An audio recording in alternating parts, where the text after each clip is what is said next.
From LinkedIn News, I'm Leah Smart, host of Everyday Better, an award-winning podcast dedicated to personal development. Join me every week for captivating stories and research to find more fulfillment in your work and personal life. Listen to Everyday Better on the LinkedIn Podcast Network, Apple Podcasts, or wherever you get your podcasts. The HP AI PC breaks language barriers instantly by translating up to 44 languages in real time, powered by the Intel Core Ultra processor. With the right tools, work doesn't have to feel like work. Learn more at hp.com/AI PC.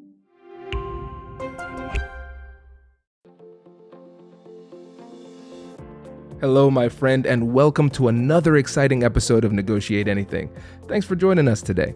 With over 10 million downloads and listeners from more than 180 different countries, it's dedicated listeners just like you who have made Negotiate Anything the #1 negotiation podcast in the world. I'm your host, Kwame Christian. I'm a business lawyer, mediator, author, and the proud CEO of the American Negotiation Institute.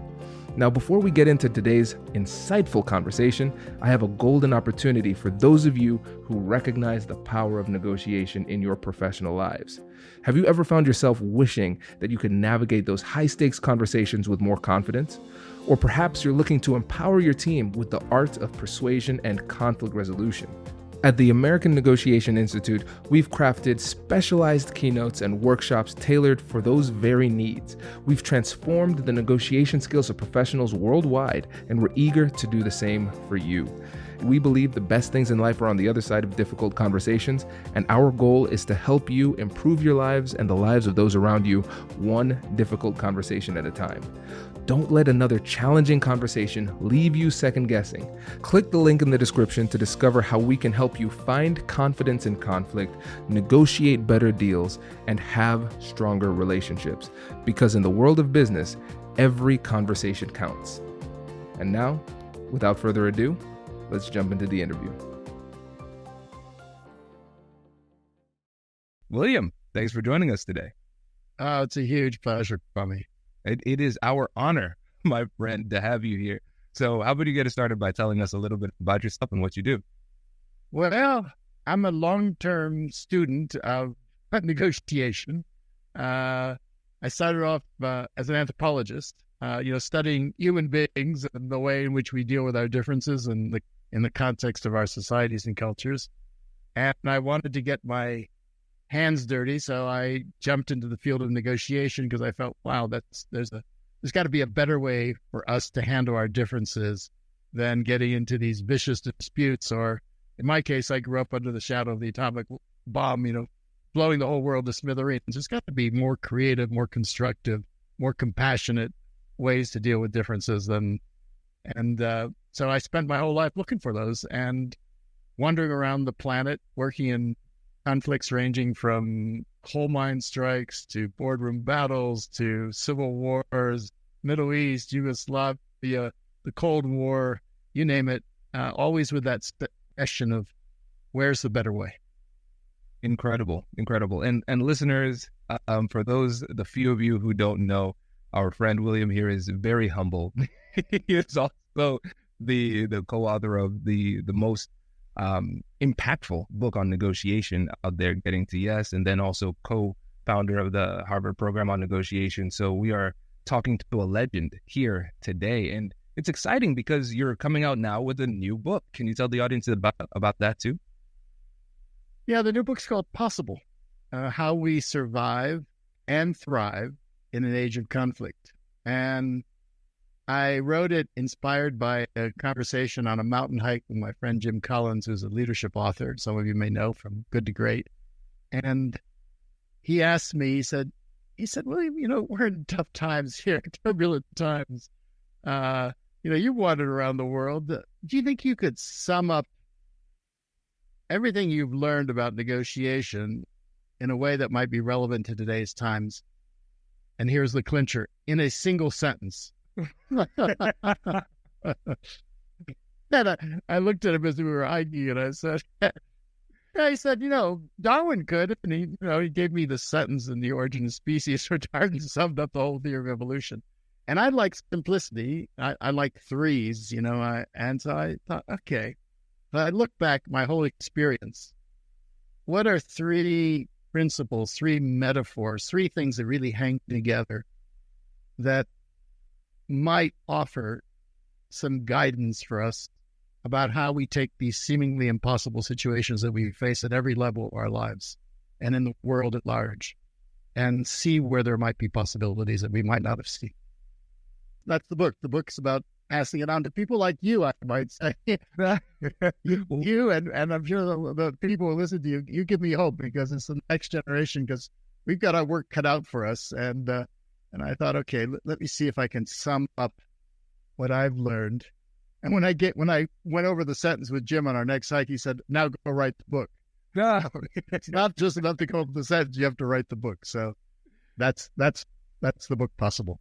That is great. And one of the things that I really appreciate about your work is that you come from a different angle. And I think it's the background of you being an anthropologist.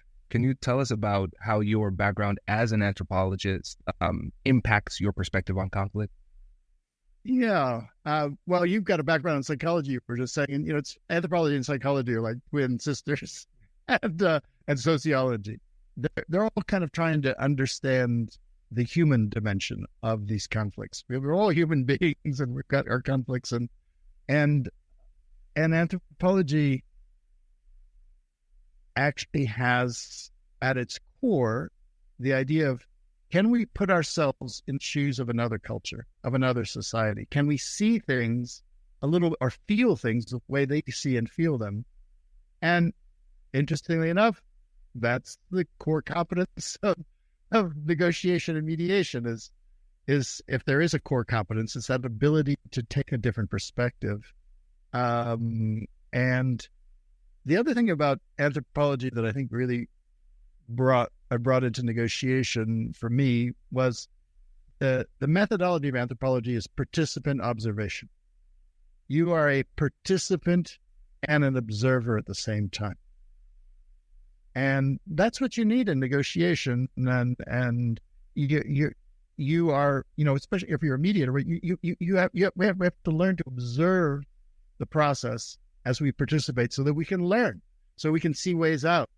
I use the metaphor of like going to the balcony. It's almost like you're negotiating on a stage. Part of you goes to a mental or an emotional balcony overlooking that stage where you can see the larger picture. You can observe. You can see what's happening. You can see what's happening inside of you, and you can see what's happening on the stage. And you keep on. What I find successful negotiators do is they go to the balcony, then they go back on the stage. They go back to the balcony stage so rapidly in between those two, but it's being a participant and an observer so that you can see where there might be possible ways out of the labyrinth. You can see ways forward that might be for mutual gain. And that I also brought from anthropology, really. It's brilliant because it gives you a different perspective in the conversation, because we are in the conversation with the other side, but at the same time, we have to absorb another perspective, not just empathetically to try to, as much as possible, see things from their perspective, but just holistically as well. And that's it. It sounds like that comes with a lot of responsibility, because you might be negotiating with somebody who has not read your book. And they might not. Usually that's the case. and so when you find yourself in a situation where you're trying to be reasonable, empathetic, and respectful, but the other side is not returning the favor, how do you adjust and adapt in that tough conversation? Well, I'd say that's more the case than not. And that's why after working on Getting Yes with Roger Fisher many, many years ago, my next book down the pike was Getting Past No. And because that was a question I most frequently got was, well, what if people haven't read your book? What if they're not going to play by those rules?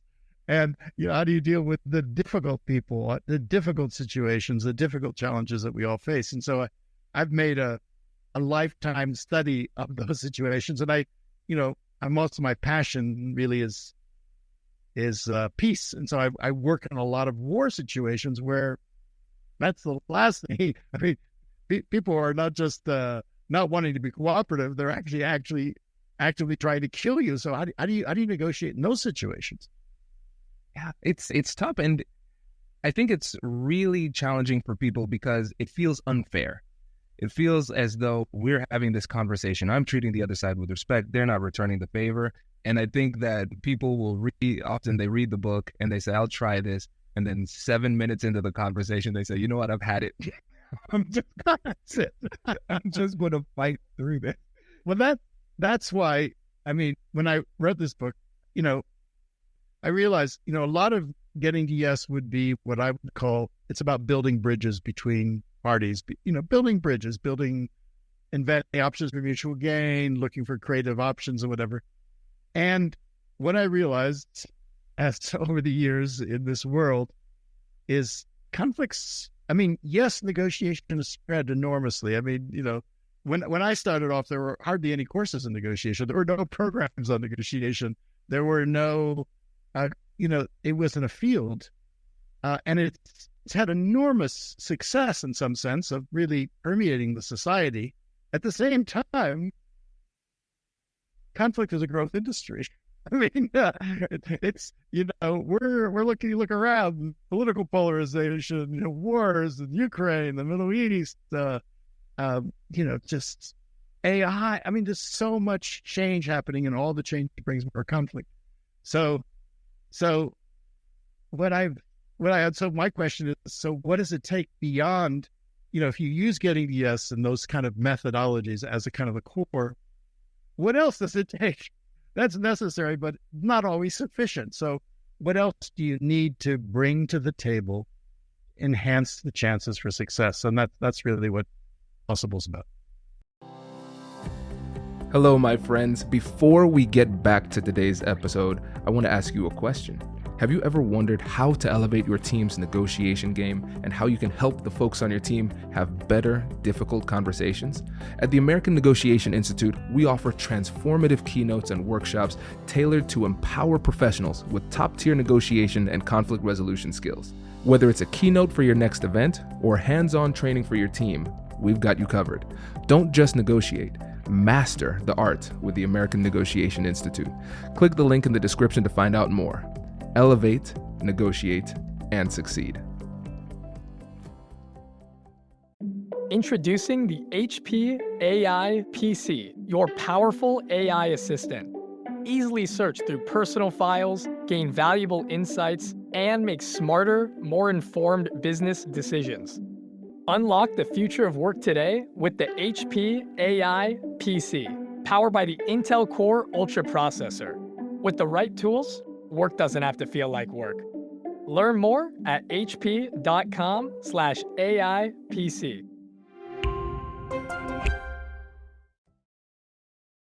And let's get into those things.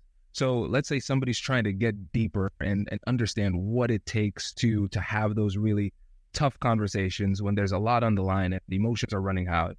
What are the things that you've seen expert negotiators do that novice negotiators often don't? Well, the first thing, and I would say maybe perhaps the biggest lesson I've learned since getting yes, is that the single biggest obstacle to me getting what I want in the negotiation is not what I think it is. We tend to think it's that difficult person, that client, that boss, the whatever it is, the situation in the family. It's a difficult person. Actually, it's not the person on the other side of the table. It's the person on this side of the table. It's right here. It's me. It's lies in our own very human, very understandable, very natural tendency to react. In other words, to act without thinking, to react out of fear, often in conflict situations, to react out of anger. And as the old saying goes, when you are angry, you will make the best speech you will ever regret. You will send the best email you will ever regret. And the question is, it turns out that even though we think of negotiation as influencing the other side, it starts by influencing ourselves. It's an inside game. It works from the inside out. And so the foundation of negotiating, particularly in the conflictual situations that we face, is we have to get to yes with ourselves in order then to be able to get to yes with others. maybe you should write a book on getting to yes with yourself. That sounds like a great great idea. That's why I wrote that book. And that's one part of the equation. To me, there's kind of three parts of this equation. There are three parts of this secret sauce. One of them is getting to yes with yourself. It's the balcony. I use that metaphor of the balcony, the ability to go to the balcony. We ask ourselves, well, it's really hard to listen, as you were mentioning, listen to things you don't want to hear in a negotiation. And it's really hard to do this stuff. And what I found paradoxically, actually, is if you want to listen to someone else, you have to start by listening to yourself first. Because our minds are so full of all these things, thoughts and emotions and baggage from the past and traumas and all this stuff. There's no space for us to be able to take in someone else's. We might even hear their words. We can't even take in where they actually are unless we clear that a little bit by listening to our own feelings, knowing our own traumas, listening to our own thoughts and sensations. If we can take a little bit of that internal work, then we can clear out space so that we can actually take someone else's perspective into account. So it starts there, and all of us have our favorite ways of going to the balcony. I mean, in the moment, a lot of people, they like to. Let me ask you, what's your favorite way to go to the balcony? Great question. I like to take notes. As you can tell, I'm already taking pages of notes already. Right, I see that. So I take notes, but sometimes if I realize that I'm getting a little bit triggered, I will say, okay, you just gave me a lot to think about. Would you mind giving me some time to take a few notes? And so a lot of times I'm turning that into a meditation. A lot of times I'm not even writing anything at that moment if I just really need to calm down. I like to focus on my toes a lot too, because I don't want to give away any tell that I'm, as much as possible. I don't want to give away a tell. And so I recognize that if I'm just kind of turning the movement of my toes into a meditation, that can ground me in reality a little bit better, and then focusing on my breathing. And then usually once I do that for about 5-10 seconds, I can come back to the table with an open-ended question to try to steer the conversation in a positive direction. Beautiful. That's gorgeous. I haven't heard of those one before. But, it's like taking a breath, taking 2 breaths. It brings oxygen to your brain. You're going to see things more clearly. It calms, your nervous system. Taking notes is when you take notes, you're on the balcony. You are becoming an observer. You're actually creating a little bit of psychological, emotional distance between you so that you can then see things more clearly. I love focusing on your toes. I hadn't heard that one, but it makes perfect sense to meditate a little bit. And it just could be, as you mentioned, could be a few seconds, but our physiology shifts. The limbic system, which controls the emotions, the prefrontal cortex can get a little bit engaged. That's an evolutionary gift we have from our ancestors. Use it, to think before you act or before you react. It's the ability to just pause for a second. And, I have a colleague at MIT, Curran, who with his colleagues did a study once of, they teach negotiation, and they recorded a whole bunch of negotiations, and they just measured the relationship between the amount of moments of silence in that negotiation, like you were just talking about a moment of silence, and the cooperativeness of the outcomes. And there was a direct correlation. The more silence, the more cooperative the outcome. So there's evidence behind this. Incredible. And William, I know you have a really good story about maintaining your equanimity under duress and staying cool under pressure. Can you tell the audience about the difficult conversation you had with Hugo Chavez? For sure. It was 20 years ago. There were 1 million people on the streets of the capital of Venezuela, Caracas, demanding the immediate resignation, downfall of President Hugo Chavez. There were 1 million people on the street supporting him. Violence was breaking out. People were arming themselves. There were rumors. Civil war was in the offing. And former President Jimmy Carter asked me if I would go down there and just listen and see what I could. And so in the course of that, I had a number of meetings with President Chavez. One of them in particular, he liked to meet at night. It was 9 o'clock set in the presidential palace. He was there. I was there with my Argentinian colleague, Francisco Diaz from the Carter Center, and we waited patiently. 9, 10, 11, midnight, we're finally ushered in to see the president, expecting to find him alone. In fact, he had his entire cabinet arrayed behind him, so we were a little shocked. And then he motions me to a chair, and he says, "So, Ury," says, "tell me, what's your impression of the situation here in Venezuela?" And I said to him, "Señor Presidente, I've been talking to some of your ministers here. I've been talking to some of the leaders of the opposition, and I believe they're making a little progress." Well, progress wasn't the word he wanted to hear. He started shouting. He said, "Are you a fool? Are you naive? You third parties, you mediators, you know nothing at all. You're not seeing the dirty tricks those traitors on the other side are up to." And he leaned very close to my face. I could feel his, I could smell his breath, and he proceeded to shout at me for approximately 30 minutes. And, I was kind of stunned. Wasn't expecting this.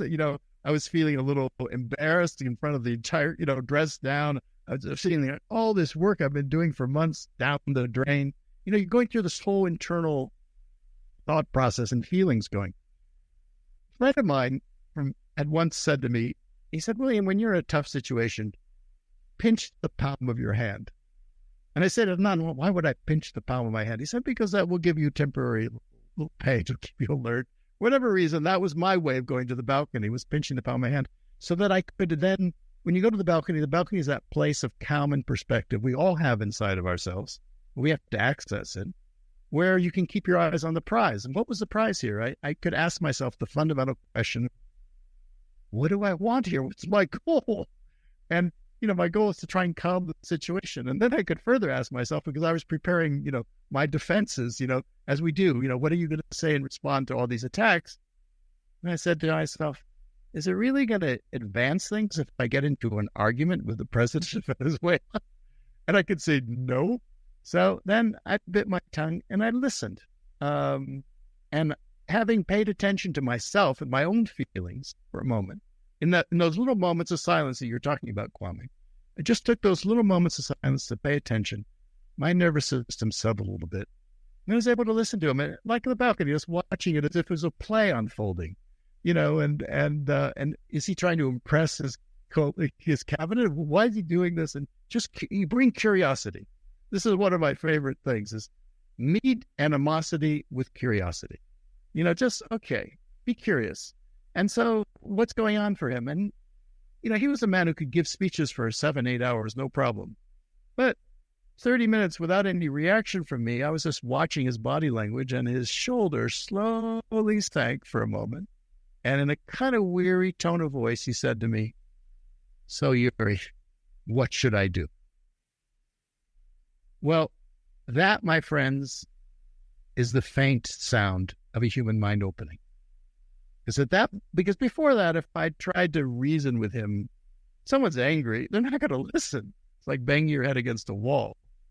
But in that moment, he was open. And so I said to him, "Mr. President, it's nearly Christmas. The festivities are all being canceled like they were last year.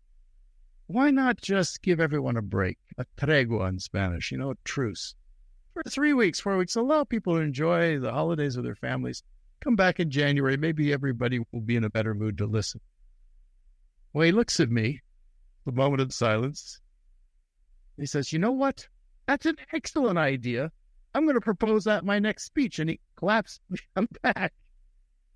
So, his mood had completely shifted. And what I learned then and there, or realized most dramatically, is that the greatest power that we have, negotiation, is the power not to react. It's to pause. It's to go to the balcony. The best way to start a negotiation is to stop. Oh, my goodness. I am tempted to end the interview right there, but I shall not, because I am very intrigued. I mean, where do I start here? So I'm going to give a brief breakdown and see and kind of go through this line by line here. So first we see a trigger word. So you use the word progress, and that was a trigger word. Typically that's a positive word. It was negative for him. And those will happen from time to time. Sometimes you can anticipate them, sometimes you can't. And I like the pinching of the hand strategy. And what it shows is that there are multiple ways to get to the balcony.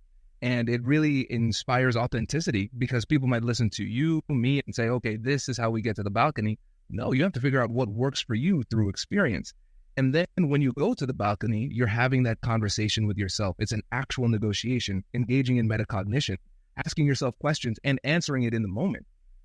Powerful. And then as you're going through that investigation with yourself, I think a lot of times people from the outside looking in, looking at a negotiator, they might say they don't feel these emotions, but clearly you did. You didn't reject them. You didn't deny them. You acknowledged and accepted them.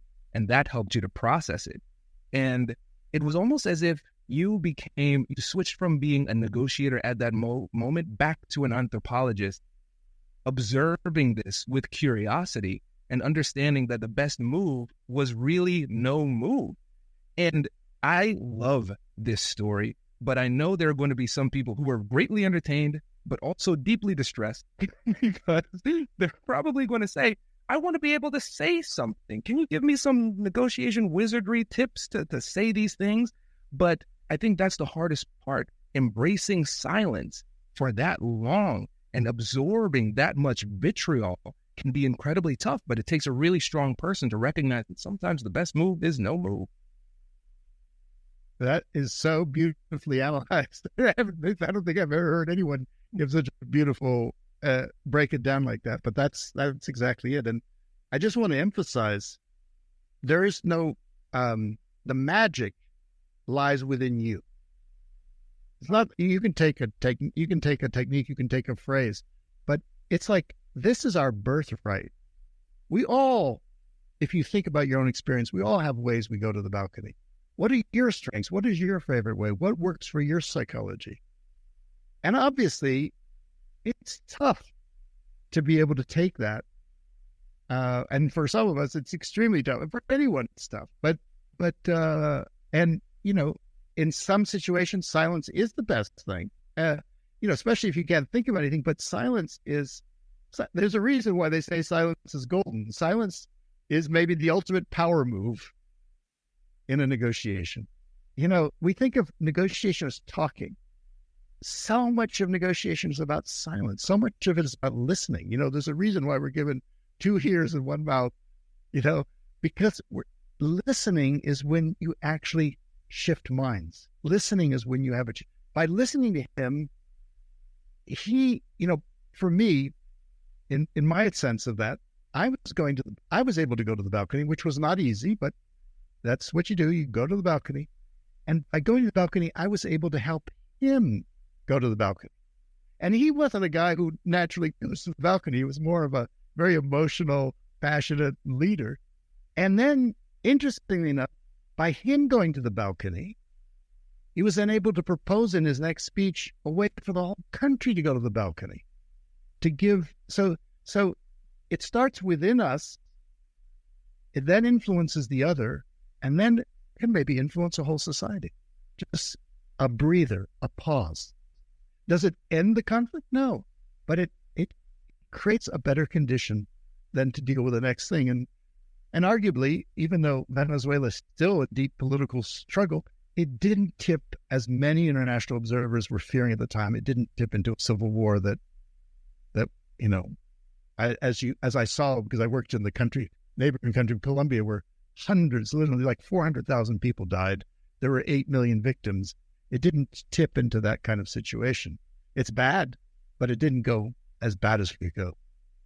Right. And it shows that winning looks differently in different situations, and it might not have resolved the conflict completely, but it did not escalate the conflict unnecessarily. And I love this concept of silence. It's one of the most powerful tools we have. And then, of course, listening and pausing. I think about silence almost like, all right, we might have silence in the moment in a conversation. We might need to take a break or a caucus to reevaluate. And then sometimes the negotiation needs to end completely. And in the moment, let's say if you're having a tough conversation, and you recognize this might be a good time to take a pause. What is a good way to approach taking that break in the conversation without losing face yourself and while helping the other party to save face as well? Yeah. Well, for example, one phrase you might say, look, we've been going on for a while here. Let's grab a cup of coffee, a bathroom break. I mean, you could, there are a lot of, but this is the thing. I remember this early on because I used to work in labor management negotiations, and they would go at it sometimes. And I remember hearing from a union leader, we'd go at it, and management and union would sit down, and somehow there was some kind of thing that whoever asks for a break is the weak one. And so he said we would go for 12 hours, and it was an exercise in bladder control, and we've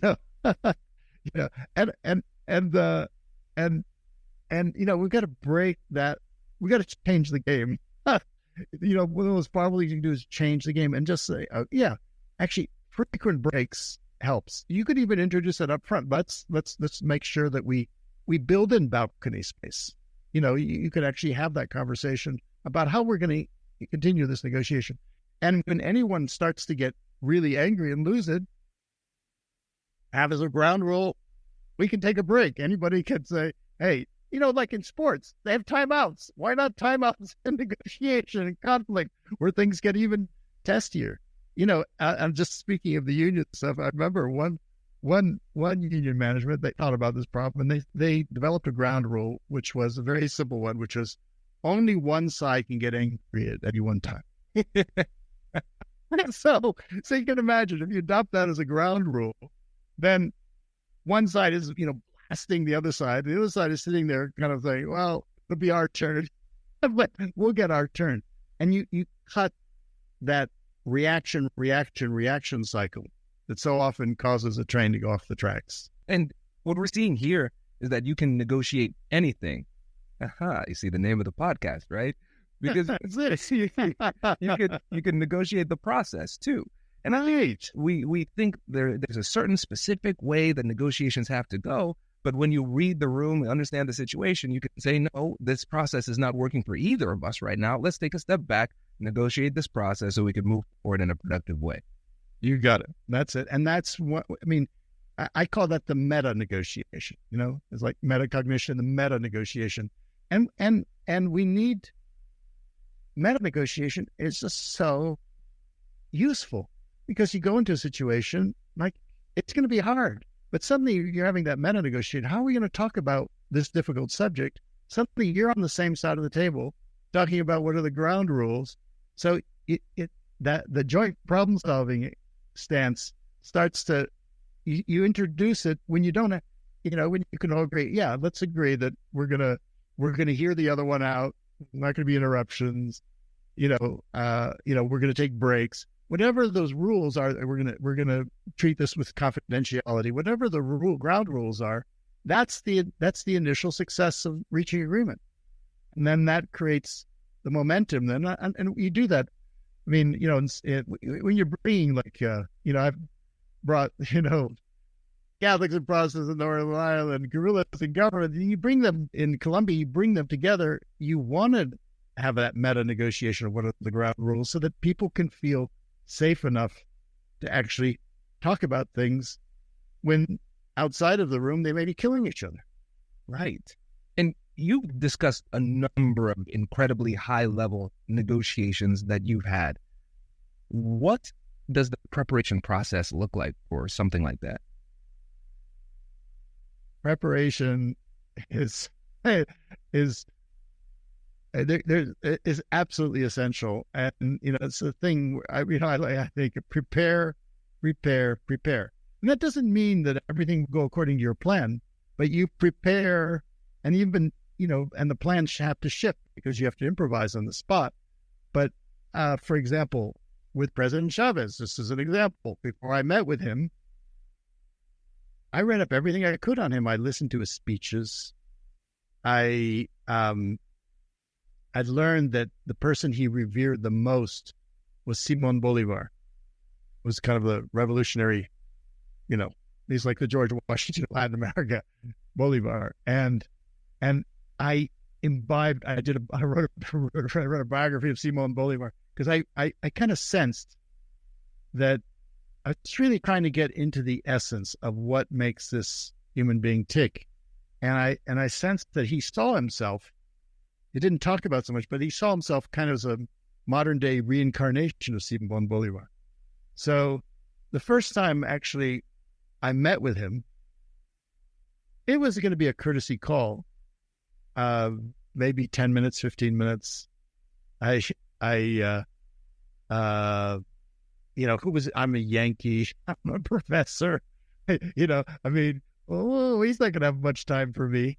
And it was interesting, in the hubbub, there was a lot of hubbub going around outside. There were protests and demonstrations. I took a few moments before to go to the balcony. I sat in the garden and just, meditated for a moment, just to make sure I was going to be at my best in those few moments that I might have with him. And of course, if you're going to have 10 minutes, you start thinking, well, what are the most intelligent things I can say? What can I say? And then I realized, it's interesting.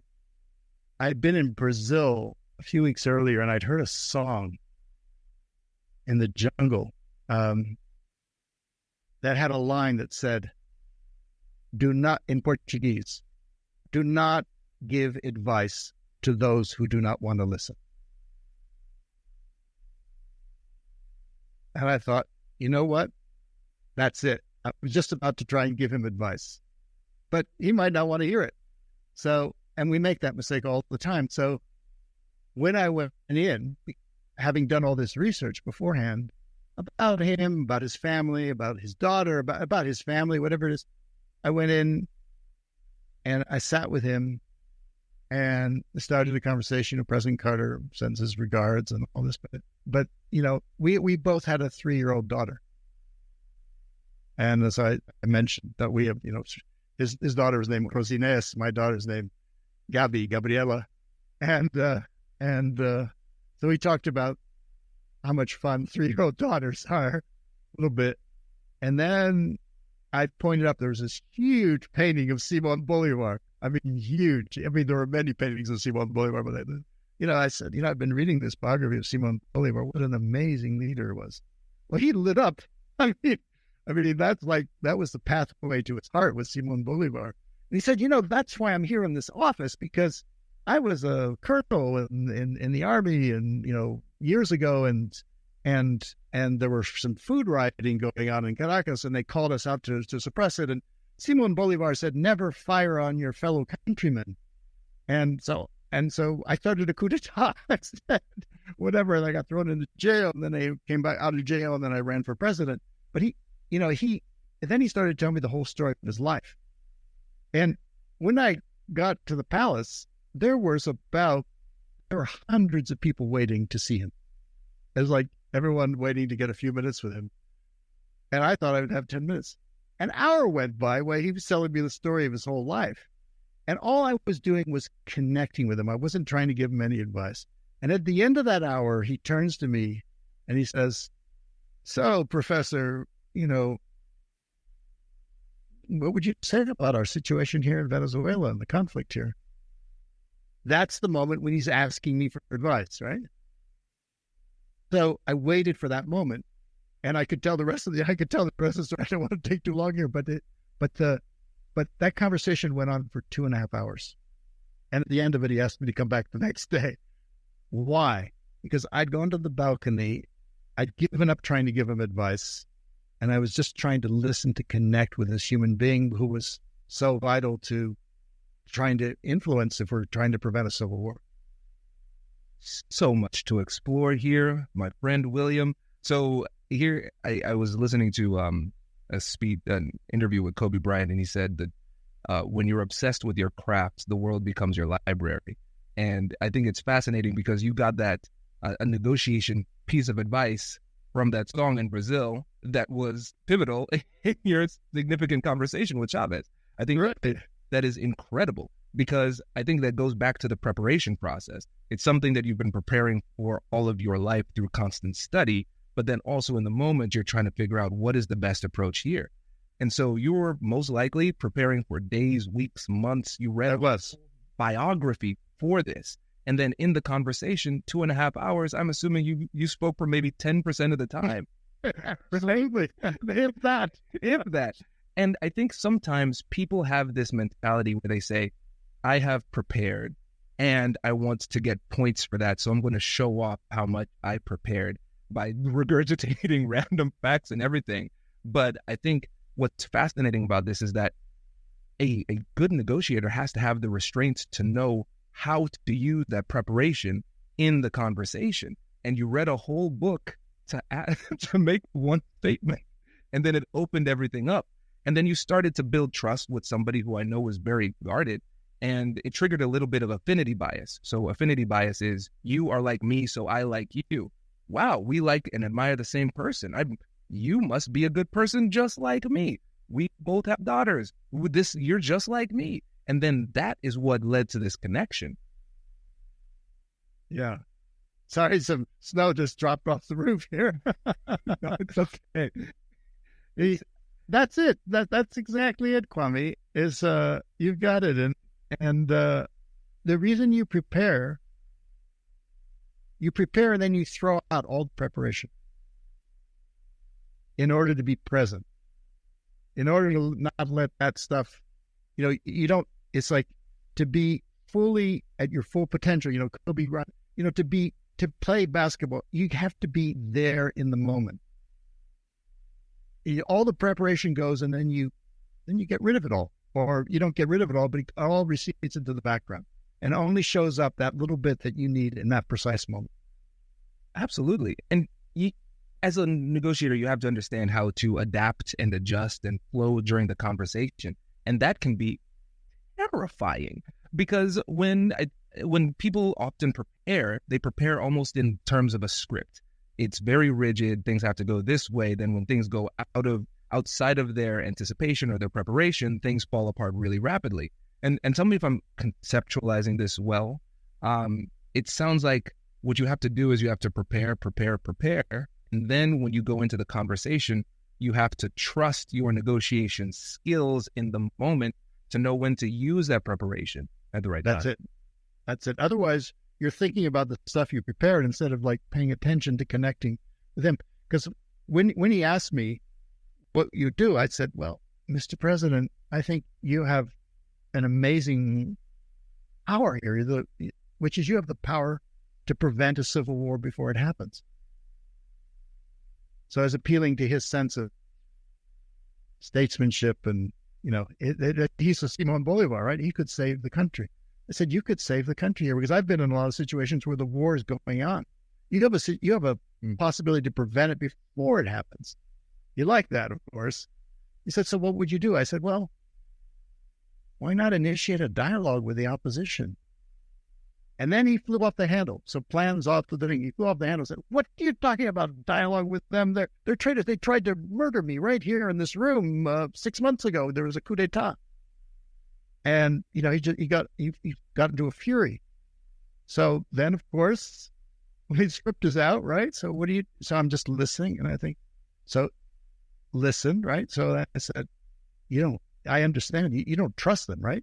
He said, you're darn right. I don't trust them. And so suddenly we're then talking about distrust. I said, okay, so I understand you don't trust them. And then an idea showed up. Maybe, I don't know if I'd prepared this idea. I don't even know or maybe it was from the past, but I thought, if you don't trust them, what about this? Let me ask you this question. Is there anything the leaders of the opposition could do tomorrow morning that would send you a signal that maybe they turned over a new page, that maybe you could begin to think about entering into a conversation with them? Just what would be the very beginning? What could they do? He looked at me and he said, you know what they could do? Because they owned the opposition owned the private media. He said, they could stop calling me on their television shows a mono. And a mono is a monkey. And you could just, he even like grimaced he made his face almost like, and I could tell it was a sign of profound disrespect. Like it was almost like a racist thing of kind of like going back to his indigenous origins or whatever. And you could just tell. And that's what's often behind conflicts, is like this conflict was about political power, of course. It's about economic resources, oil. Venezuela was the leading petroleum producer in the continent. But in the end, it came down to basic human respect. That's what he wanted.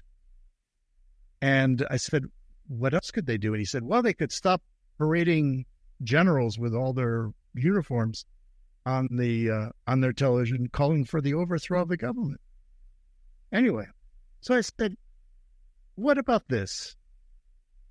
He kind of, what about this? What if you were to make up a list? What if you were to appoint someone? We make up a list, like a menu. I call it a trust menu. A list of what are some small, significant steps the other side could take that would send you a signal of goodwill, let's say. And maybe they would do it the same. What about that? He said, señales, signals. I said, yeah, signals. Make up a list of signals we could send. He said, that's a good idea. And he pointed to the person right next to him, was his right-hand guy, the Minister of the Interior. He said, work with this guy. Figure out that list of signals and come see me tomorrow. And, and then the story goes on from there. But it was all about, in the moment, seeing where the opportunity is and just following it and leaving the script behind. One of the things I'm recognizing, I'm seeing this pattern, is that we have in these conversations a high level of emotionality. When people are emotional, you're not offering solutions. You're not trying to get them to be creative. You're not trading proposals at that time. When people are emotional, it sounds like your focus is listening and managing those emotions. And then you're paying attention to the body language, recognizing when the shoulders start to relax. And then once they move into a more receptive mental state, it's at that point that you're giving the proposal. Am I sensing that right? Absolutely. Because in negotiation, we're often in the business of giving bad news. We're telling people things they don't want to hear, right? There was a Swiss psychiatrist, Elizabeth Kubler-Ross. I don't know if you know her, but she once studied how human beings react to bad news. In her case, it was like getting the news that you've got a terminal disease, say. And people go through a kind of a series of emotions. It's not lockstep, but it's kind of like, first thing is avoidance. It's like, I didn't hear anything. You got a diagnosis here. Then it's denial. No, that can't be right. Do the test again, whatever it is. Then it's anxiety, right? And then it's anger. Oh, you doctors, it's like this thing. And then it's almost like it escalates up to anger. And then if you can stay with it, depression is on the other side. And after depression comes acceptance, and after acceptance comes problem solving. So it's almost like a curve, right? It's not lockstep, but I've noticed the same thing in negotiation. You present something, like Chavez, he got angry, he gets angry. And you feel like when you're in the presence of someone who's getting angry at you, and if that's a person of superior authority of some kind, you can see your life flash before your eyes. You think this is going up to, you extrapolate the curve to nuclear war. But if you can go to the balcony and listen, you can help them go through that cycle quicker so that they go into depression. His shoulders sank. Remember?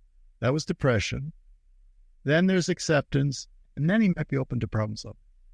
But trying to, we want people to go directly from give them the news to problem solving.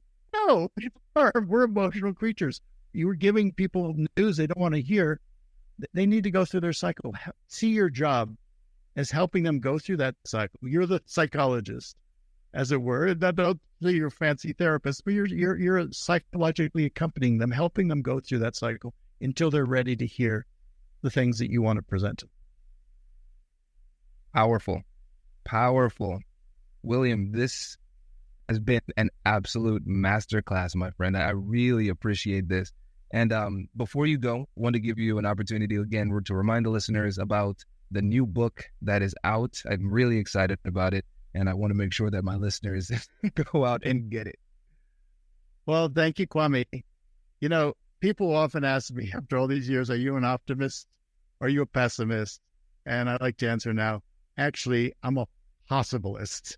You know, I believe in human possibilities. I believe in our human potential to take these really difficult conflict situations and transform them from destructive fighting into constructive, creative negotiation. And I believe if you're listening to this podcast, you are a possibilist. I know you are, Kwame.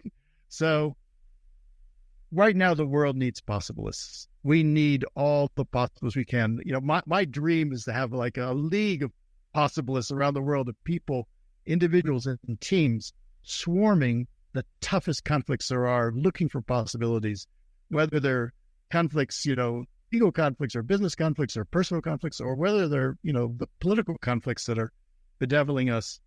That's my dream. So my humble request to all of you who are listening to this is you consider taking your negotiation skills, which I'm sure are well developed, and applying it to these tough conflicts, because if we can transform our conflicts, we can transform our lives and we can transform the world. William, thank you so much for joining us. Really appreciate it. My pleasure, Kwame. Listeners, if you liked that, you will love this bonus content, and I'll drop you right in immediately after the interview ended, because what happened afterwards was magical.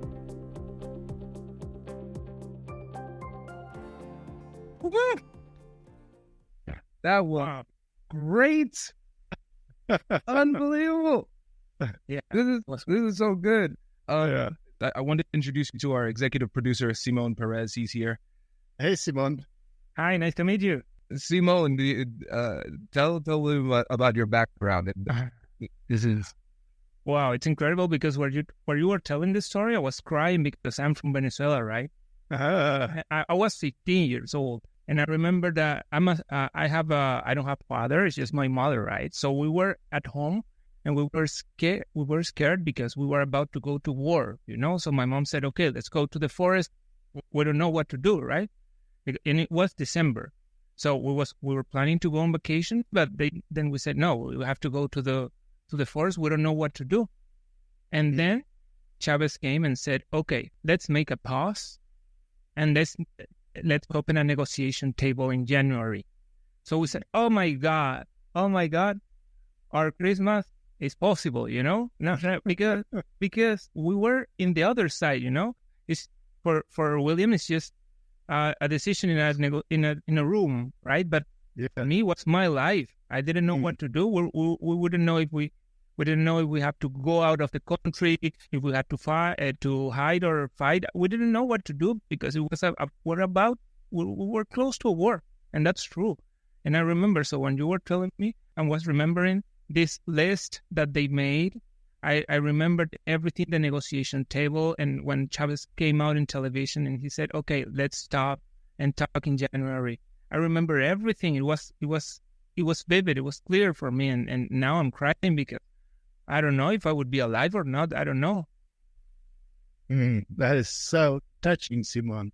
Really touches straight my heart. You know, it's so, the world works in very strange ways, but the very last interview I had this morning was with a fellow in Venezuela who, when was there at a talk that I gave 20 years ago in a theater between Chavistas and anti-Chavistas, and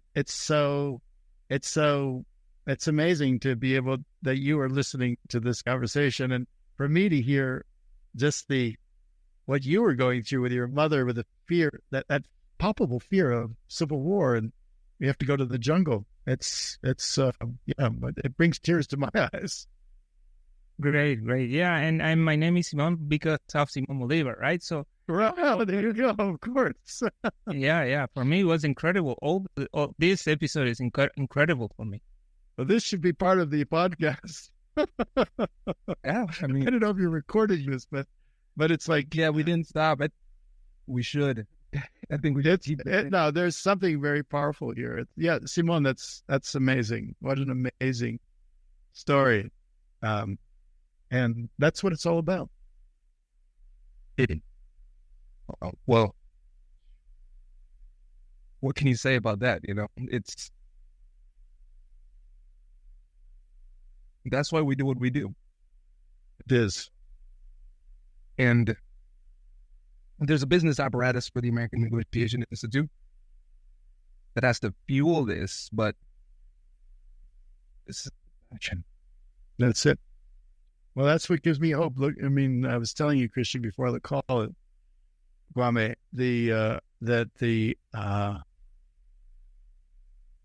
for me, it just gives me so much hope to see people like you and Simon and all the people, because, it's the next generation. I've been at this for almost 50 years. And yeah, it's that's why we do what we do. Yeah. And I was thinking about this earlier today, William. I was not sure exactly if or how to ask, but the world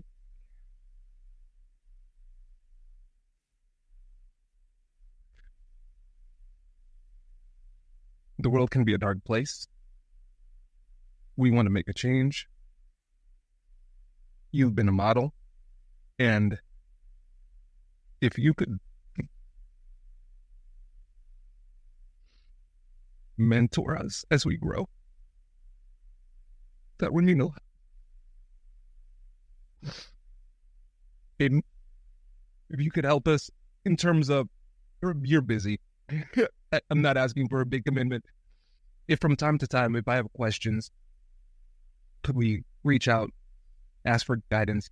I modeled A&I after the Harvard program on negotiation, because I see the impact that you're having on a global level, so it's confusing, it's hard, it's challenging, and a lot of times I'm not sure where to go. So the answer is yes, Kwame. Yeah, of course. Speaking from the heart to the heart. Thank you. Oh my gosh. Everybody's going to think we're weenies.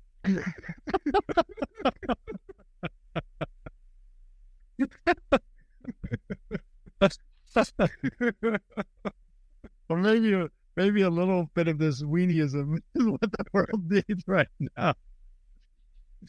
Oh man, this is great. Well, I appreciate this, William. We are going to expedite this. We'll get this out tomorrow, and we're just excited to be a part of the journey and helping you grow out. Yeah.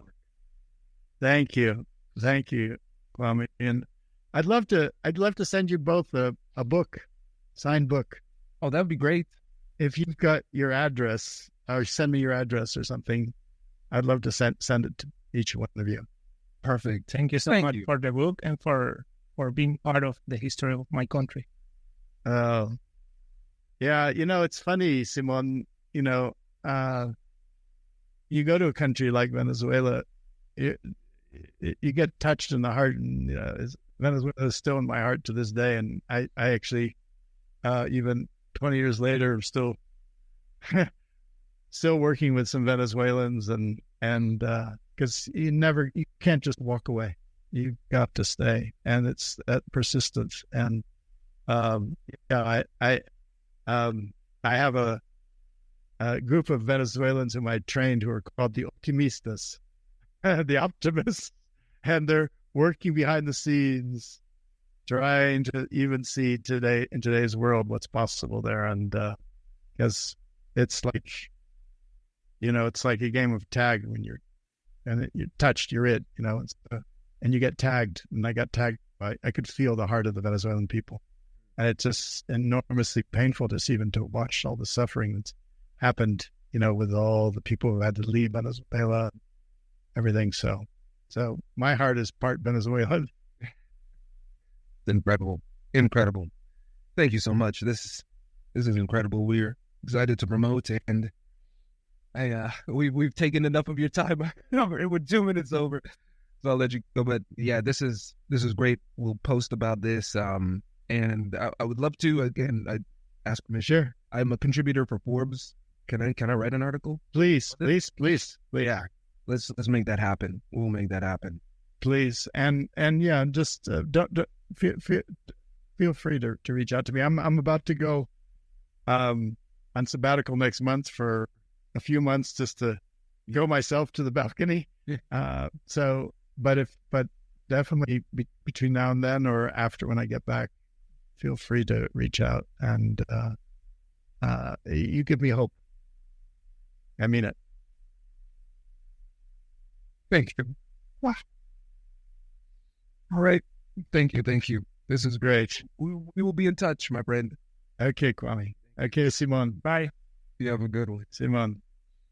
Vaya con Dios. Man, how do I come back to another podcast after this? Wow. I want to retire. Yeah, me too, man. Oh man. Wow, that I think we have our number one episode. I think that's pretty safe to say. Unreal. Yeah, it was incredible. What it means to me, man. What it means to me, it's incredible. It's incredible because I was there, I was in the other side. I was suffering, and we were about to go to war, and we didn't know. I mean, Chavez didn't go out and say, "Hey, William is here," Yeah. He just said, "Okay, let's pause," and everybody was like, "Okay, we're not going to war. We can enjoy December because we had no food, we had no electricity, because no one could go on the streets because there was almost a war." Right. It was very dangerous. So when he said that, everybody said, "Okay, let's have Christmas and we'll do everything in January." So that's the power. That's the power of pause, right? The balcony. Right. Wow. And I think for me, and I guess this is a good demo for Negotiate Anything Premium too, because there's no way we cannot debrief this. I think for me, one of the things that's powerful is 3:45. Okay. It is the fact that there weren't any really negotiation lines that he gave in terms of, okay, say this, and then they say that, and they say this, you do this, because that's not how negotiation works. And I think that's what makes people so scared about it too, because they want those one-liners that they can drop that change everything, but those don't really exist. The experts don't go in with the zingers that they're going to say. They prep more than anybody can even fathom, and then they sit back and rely on their skills and to lead the day. They don't know exactly what's going to work, what's not going to work, what they're going to say, what they're not going to say, but in the moment they will. Yeah, yes, exactly. For instance, when you make a cake, you follow a receipt, right? Yeah. But when you play chess, you know not or less what you have to do, but you know that things will change over the road, right? Over the game. So sometimes people think that the negotiation is like a receipt. Yeah. And negotiation is like a game. Right. Man, that was powerful. And I think, again, he's one of the godfathers of negotiation. Several books and everything. And to see the fluidity of his approach and is just astounding and refreshing too, because you're seeing a lot of methodologies coming out that are very rigid. And I think a lot of times that rigidity is a manifestation of fear. I'm going to try to control the uncontrollable because I'm afraid of that which I cannot control. But if you can focus more on your skills, you get more confidence in those skills, and then you can be more relaxed in the heat of the moment. And when he was talking about when Chavez was yelling at him, it was not comfortable, but he had enough confidence in his skills to say, this is uncomfortable, but I know what I'm going to do, and I trust that it'll work even under duress. Because I think sometimes people say, well, okay, well, that could work in a normal negotiation, but the negotiations that I have are really high level. Those things can't work at the highest level, but the negotiation fundamentals are the same in every conversation. They're just applied somewhat differently. And what's that difference? It depends on the situation. It's completely contextual. And the expert negotiators are able to understand that context, read the situation, and then do the right thing at the right time. Yeah. And I have listened to 1,000 episodes of the podcast, and I still make one mistake. That when I'm going to negotiate, I say, okay, and I'm going to say this, and I'm going to say this, and I'm going to say this. And that's wrong. He said, no, you have to prepare and go to listen. It's not about what you have to say. It's about listening. Mm-hmm. The prep for this interview is a great example, because what I did is I created a dossier with just a summary of this book, his background, biography, and everything. And then I came up with a list of like between 100 and 150 questions I could potentially ask. I turned it into an MP3 file, and I listened to it for hours and hours and hours all this morning just prepping.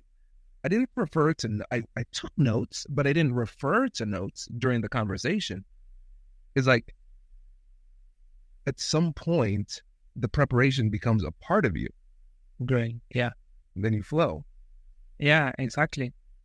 Yeah, I don't even think, when I think about the specific questions that I wrote down, I don't think I asked one of those specific questions.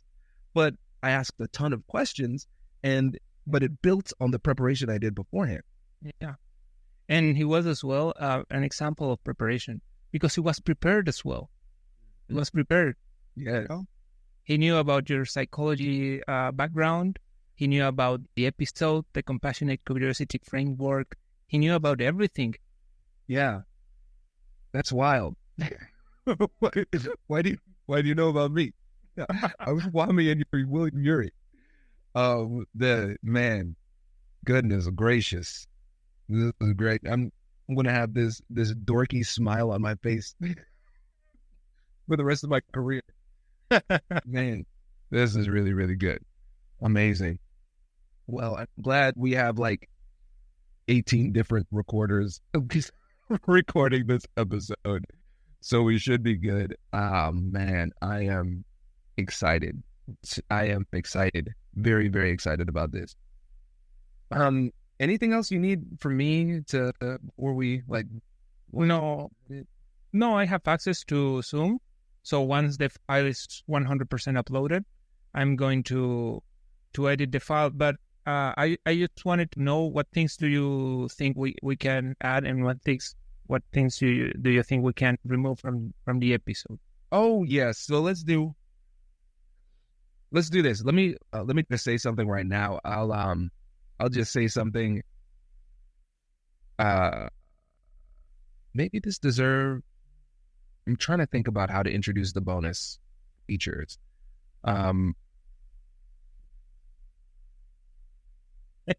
Probably instead of recording an intro, you will record like a mid-roll saying, okay, and from now, we're going to do an extra part of the episode.